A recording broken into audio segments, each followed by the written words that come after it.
Bonjour à tous amis dégustateurs, donc bienvenue pour les vins de la semaine et du week-end. Alors, semaine intense, week-end intense, où j'ai fait pas mal de dîners et qui n'étaient pas à la maison, et donc du coup je n'ai pas les bouteilles, et je me suis posé la question, qu'est-ce que je fais? Bon, du coup j'ai pas les animations avec mes petites bouteilles, mais je vais quand même vous en parler et le détail, eh bien, faut aller le voir sur mon blog où là j'ai commenté mieux, puis j'ai les photos des bouteilles. Donc un blog Matlebat, hein, vous tapez Matlebat dans Google et vous allez tomber dessus parce que ça vaut le coup. Vu les belles bouteilles. Alors d'abord, on a commencé la semaine avec un dîner d'associés, avec mes associés historiques. Et donc, bah oui, dans ce cas-là, j'apporte des belles bouteilles. Euh, et donc, on a bu 3 très jolies bouteilles ce soir-là, à commencer par un Chablis du domaine Drouin, le Grand Cru Vaudésir 2010. Alors oui, clairement, bah, voilà, 2010, super millésime, il n'y a pas à dire. Et ce Chablis de Drouin, vos désirs, eh ben, il répond encore pas tout à fait à nos désirs d'ailleurs. Pourquoi? Parce qu'il n'est pas encore totalement prêt, il y a encore un peu des notes d'élevage. Mais waouh, quel vin, ma foi. Ce millésime 2010, incroyable, une densité en bouche, un gras, mais qui est très bien contrebalancé par l'acidité, la fraîcheur. Tout ça, c'est puissant, c'est très élégant, c'est très fin. Une finale tonique, dynamique, profonde, voilà, tout ce qu'on aime dans un Chablis, dans lequel on a déjà les notes typiques, alors entre mousseron, champignons, foin séché, et puis le petit côté, là, le fond coquille d'huître, minéral, entre guillemets, même si j'aime pas ce mot-là. Voilà. Alors, par contre, il y a encore par moment un petit côté un peu vanillé d'élevage qui ressort. Et puis le gras est encore vraiment beurré en bouche. Donc, à attendre, mais très sereinement, mais sacré qui que ce Vos Désirs 2010. Ensuite, je leur ai ouvert un Pomerol 2012. Hein. Vous savez que 2012, moi, je trouve que c'est très réussi en rive droite globalement, on va dire. Puis j'avais déjà bu ce Château Beauregard à Pomerol 2012 que j'avais trouvé excellent, donc je leur ai apporté ça. Et ben ça se confirme. Voilà, très beau Pomerol, très joli nez de fruits rouges, hein, de fraises des bois. Alors un léger petit côté choupa choups fraise vanille, oui ok, mais très léger. Et sinon, très belle note de cèdre. Voilà, de bois précieux qui donne de la profondeur avec un petit côté presque limite un peu mentholé sur un fond alors un petit peu balsamique, sinon tabac fumé, enfin fumé surtout en fait. Voilà, très belle bouche, droite, jolie matière, c'est très équilibré, très élégant, belle finale, longue persistance, très joli vin. Et puis je leur ai apporté également et un de mes chouchous, enfin probablement peut-être mon grand cru préféré, alors bon, j'ai jamais goûté la Romanée Conti, mais mon grand cru préféré de Bourgogne, qui est le Chambertin Claude Bèze. Et cette fois, c'était un domaine Barthes et c'était le millésime 2011. Et ma foi, à nouveau, très très beau vin, joli nez, de groseille, de framboise, mûre. Ensuite, on a des belles notes épicées. Alors, un petit peu clou de girofle, un petit peu réglisse, une petite pointe florale de pivoine sur un fond, oui, mocha, un peu d'élevage, mais très bien intégré, très élégant. Surtout, très belle bouche, soyeuse. Voilà, fraîche évidemment, on est en 2011, donc assez fraîche, mais tanin qui enrobe ça magnifiquement, c'est soyeux. C'est surtout d'une grande finesse, une grande délicatesse. Belle finale, fraîche, voilà, bien enrobée, élégante, fine, aérienne, délicate, comme souvent le Claude Bèze, avec une belle persistance. C'est très beau. Et ce que j'en ai surtout déduit, c'est, je vous ai commenté, je crois, dégustation qu'on a fait le mois dernier avec les copains du DOP là. Et on avait ouvert Latrissière Chambertin 2011 de Rossignol-Trapet. Et donc là, Latrissière Chambertin 2011, Chambertin Claude Bèze 2011, deux très très très beaux vins. Et ce que ça me fait dire, c'est que, bah oui, les grands terroirs, et donc les grands crus, particulièrement en Bourgogne, eh ben, ça surpasse un peu les millésimes. C'est-à-dire que, quel que soit le millésime, et 2011 est vraiment pas un grand millésime, ben, on a toujours de très très bons vins. Alors, le Latrissière était encore plus friand, gourmand que le Chambertin Claude Bèze, qui était un petit peu plus fin, un petit peu plus délicat, un petit peu moins dense, on va dire. Parce que 2011, c'est pas un millésime justement de matière. Donc sur le Latrissière, bah, ça réussit, mais comme le Claude Bèze, de facto, c'est un peu moins concentré, dense, puissant que le Latrissière. On retrouve ça un peu, mais deux excellents vins à qui j'ai mis 17,5 et 18. Enfin voilà, de superbes vins dans ce millésime franchement pas grandiose de Bourgogne. Voilà, ça c'était pendant la semaine. Et puis alors ce week-end, j'avais un programme chargé. D'abord, très bonne initiative d'Alex sur LPV, donc LPV, la passion du vin. Et puis un de ses membres éminents qui est là depuis longtemps, a été de passage à Paris, m'a envoyé un message pour me proposer qu'on se rencontre, qui était une très bonne initiative. Et donc on a été déjeuner, on s'est rencontrés, c'était super. Alors on a parlé vin et encore vin et que vin, et ça sans voir le temps passer. Hein. Tout d'un coup on s'est dit, il faudra peut-être qu'on prenne le café, il était 15h30. Et qu'est-ce qu'on a bu? On a bu deux vins. Alors le premier c'est lui qui l'a apporté. Un superbe Riesling de Zintumbrecht, le Rangen de Temps, le Clos Saint-Urbain, donc 2000.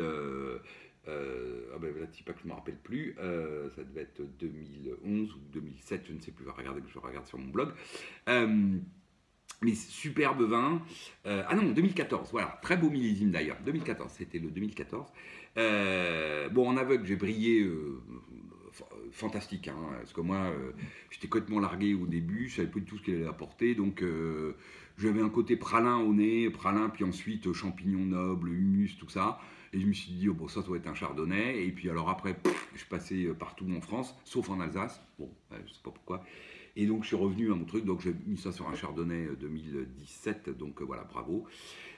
Heureusement que après Alex m'a gentiment dit, mais non, mais c'est une région que t'aimes bien au moment de découvrir la bouteille. Donc juste avant qu'il la découvre, tout d'un coup, je ne sais pas pourquoi, parce qu'en fait on avait beaucoup échangé sur le Riesling ensemble. Tout d'un coup, il me dit, mais oui, mais c'est un Riesling. Et là, voilà, bon, après c'était parti. Après, j'ai même trouvé que c'était effectivement le Zintumbrecht, le Rangen de Zintumbrecht, parce que effectivement c'était plus tourbé, fumé, humus, qui était effectivement cette note de champignons, de tourbe et que j'avais. Et bon, bref. Assez drôle, mais très beau vin. Et puis moi, j'ai ouvert. Alors, du coup, ça va me permettre non, je ferai après. J'ai ouvert un cône d'Anjouff, moi, de nos amis du Schiste. 2018, voilà, vin très gourmand, fruits noirs myrtille. Voilà, belle bouche, délicate. Voilà, c'est à la fois ample, mûr. Très légère puissance alcoolique, mais très légère. Mais surtout, quelle délicatesse, finesse de tanin, avec une grosse structure parce que c'est du Carignan. Voilà, et c'était aussi un très très joli vin et ça lui a permis de goûter ce domaine qu'il ne connaissait pas. Et puis j'avais hésité entre 2018 et 2017, du coup j'ai bu la 2017, je vous la commenterai dans 5 minutes. Ensuite, magnifique dîner chez des amis dégustateurs, et là encore, je suis désolé, mais parce que je ne peux pas passer à côté, les amis donc avaient apporté, alors, et la personne qui nous recevait lui a ouvert un MAC, la Château Chalon, 2014 je crois. Alors moi c'est pas mon type de vin, mais c'est un très très beau vin. Moi, je n'aime pas du tout les vins oxydatifs sur la noix, tout ça c'est pas mon truc. Mais c'était un très très joli vin. Et puis un des convives avait apporté un Chevalier Montrachet de Vincent Dansaert 2007. Et c'était assez drôle parce que moi j'avais amené un Puligny Montrachet, premier cru des Pucelles de Moret-Coffinet 2011. Et il y avait une parenté évidente entre les deux vins. Hein. Les Pucelles, ça touche le bienvenu, oui, en tout cas, ça touche le Chevalier Montrachet en haut, là. Donc vraiment, ces deux terroirs sont tout proches. Et là, pour le coup, j'ai bien dit Chardonnay, Puligny. Et là, pour le coup, j'avais bon. Mais très beau que ce Chevalier Montrachet 2007 de Vincent Dansaert. Le Puligny était aussi très joli de Thibaut. 2011, frais, il était vraiment superbe. Après, au réchauffement et au bout d'un moment, oui, bon, il y avait l'élevage qui ressortait un peu, mais dans le Chevalier aussi, une note un peu vanillé caramel qu'on avait dans les deux vins, mais un petit peu moins sur le Chevalier, un petit peu plus chez Thibaut. Mais c'était deux très très jolis vins. Je vous encourage à aller lire les comptes rendus. Et puis il nous a ouvert aussi un Pauillac Lynch-Page 89 qui alors que moi j'aime beaucoup ce genre de vin, évidemment Bordeaux à complète maturité, là très dominé par le graphite, l'encre, le cuir, mais dans lequel on a quand même le cassis un peu acidulé, confituré, voilà, qui apporte beaucoup de gourmandise, et puis les notes tabac, boîte à cigares, fumée assez forte, très Pauillac, que j'ai identifié, j'étais content. Mais je connais certains, Daniel, si tu nous regardes, qui auraient dit, oh ouais, ben là on est limite Brett, allez hop, poubelle. Bon, pas exagéré, même si c'est effectivement très très marqué de ces notes un peu encre, graphite et puis cuir. Mais ça restait un très joli vin que ce Ligne Page 89 pour ceux qui aiment un peu ce style. Ensuite, bon bah du coup, je me dépêche parce que du coup je parle, mais je déguste pas beaucoup. Alors, qu'est-ce que je vais déguster? Bah donc qu'est-ce qui reste ce week-end? Donc je vous ai dit, ce fameux Domaine des Schistes, Cône d'Anjou, 100% Carignan. Donc le 2017, donc le 2018, hyper gourmand, soyeux, etc. Le 2017 est très proche, mais un petit peu plus végétal et un petit peu plus, on va dire, puissant au sens force, voilà, de fraîcheur, là où le 2018 est plus acidulé et comment dire, puissance un peu plus alcoolique, on va dire. Voilà. Donc très bonnet, on est sur la myrtille, vraiment, c'est vraiment la myrtille, le fruit noir. Puis ensuite, un petit peu plus fruit rouge, c'est vrai, mais très fruit noir, myrtille. Les belles notes de garrigue, voilà, des épices, une petite pointe florale qu'on a bien de violette et sur un fond cacao très classique. Mais surtout, ce qui fait tout le truc de ce vin, c'est, pour un Carignan, hein, c'est cette structure en bouche. Carignan, c'est quand même très structuré, hein, c'est marqué comme structure, ça s'impose en bouche, et des tanins, d'un soyeux et d'une délicatesse incroyable. Et ça, c'est magnifique. Enfin, voilà, moi, c'est ce que j'aime beaucoup. Avec le côté floral, moi, c'est pour ça que j'aime bien les Carignans jeunes, parce que sinon, quand ils sont vieux, j'ai déjà commenté ça plusieurs fois, bah, ils évoluent beaucoup quand même sur le cuir, voilà, mais le cuir, l'animal même, pas le cuir d'ailleurs, le côté animal, voilà, moi je trouve moins élégant. J'aime beaucoup moi les Carignans à, on va dire, 4, 5 ans. Je trouve que c'est vraiment de très très très jolis vins. Et d'ailleurs, à un moment, Alex, bah, il se demandait même si c'était pas un pinot. Parce que le côté floral, parce que la délicatesse des tanins, voilà.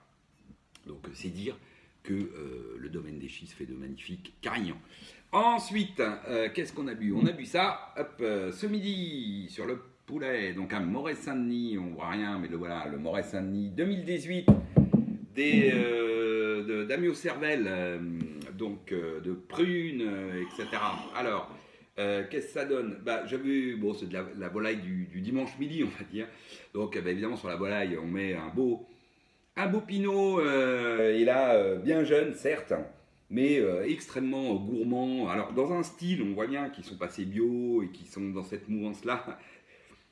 Parce que ce Moret Saint-Denis, on va dire que il explose de fruits, il est assez typique de, on va dire, la mouvance bio nature, mais sans aucune scorie, hein, ça c'est important, qu'on peut retrouver, donc pas de réduction, pas de côté animal œuf, etc. Par contre, ça explose de fruits, et puis avec ces notes d'épices, j'allais dire presque un peu exotiques, hein, on est floral et épices entre le patchouli, l'hibiscus, voilà. Mais c'est très très joli, très belle bouche, soyeuse, ample. Alors, là, donc c'est la troisième que je bois, et la finale, je la trouve presque un peu souple. Alors, heureusement, c'est acidulé. Hein, vous voyez que 2018, très mûr, etc. J'avais dit, bah, sur les finales, on a de la fraîcheur. Oui, au début, là, quand je les ai ouverts, enfin, quand je les ai ouverts, là, tout jeune, quand je les ai réceptionnés. Là, donc, ils ont un an de bouteille, on va dire, à peu près. Hein. Et je dois dire que la finale, la fraîcheur elle se fait un petit peu moins sentir, la puissance alcoolique un petit peu plus, et on a presque un côté un peu souple, un peu tendre, un peu souple dans la finale, mais ça reste très joli, c'est très agréable, voilà, c'est un très bon vin, et sur le poulet c'était topissime. Mmh. Oui, c'est d'une gourmandise redoutable. Et quand même la finale, vous voyez, elle se tient, un petit côté un peu souple, mais elle se tient quand même très bien. On est bien élevé quand même chez les Amiot Cervelle. Et puis dernier vin, donc bon, là je vous le fais très rapide parce que c'est la grande classique, voilà. Ce soir, on va faire de la salade César. Moi, je vous des Sancerre, je vous ai déjà commenté plein de fois les Sancerre de Vincent Pinard, que moi j'adore. Ce soir, on va boire Flores 2019. Et bah oui, voilà, 2019 en blanc, jeune là, comme ça. Bah ça se voit bien, même si on sent qu'il y a un potentiel incroyable. Mais parce que c'est très mûr, voilà, avec des nez très expressifs. Là, ce Flores est très expressif au nez, euh, avec une petite pointe exotique, mais pas trop. On est sur la poire, puis ensuite le citron. On a des notes d'amande. Ensuite, la petite pointe végétale du sauvignon qui va bien. Alors, plutôt type aiguille acacia, même si là, en l'occurrence, en aveugle, je ne suis pas du tout sûr que j'aurais même identifié le sauvignon. Parce qu'il faut vraiment aller la chercher pour la trouver. Voilà, et le fond donc d'amande, de craie qui est très très joli.